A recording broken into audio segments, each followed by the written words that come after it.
Mendoj që sa ma shumë që kjo temë flitet, sidomos në televizionet dhe ku njerëzit kanë qasje edhe në rrjetet sociale, po duhet me u folë prap edhe njëherë prej profesionistëve dhe duhet me qenë çështje e cila merret me seriozitet.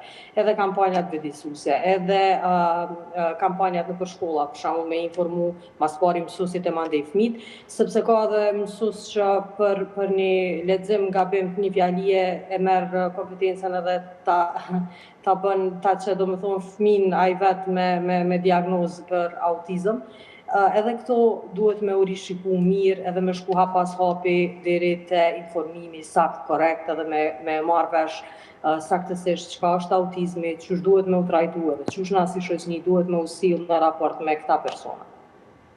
Naila, pajtoheni me atë çfarë tha sociologja? Po, pikërisht mendoj që rrjeti i informativ do të thotë ende duhet e murritet e ma shumë edhe me u diskutu. Unë një gjë që e kisha shtu cilën e harruva pak më herët me theksu, autizmi nuk shërohet. Për mu shëru, do të me qenë sëmundje. Është një gjendje do të të neurozhvillimore. Andaj, unë do të të kisha theksu që autizmi trajtohet.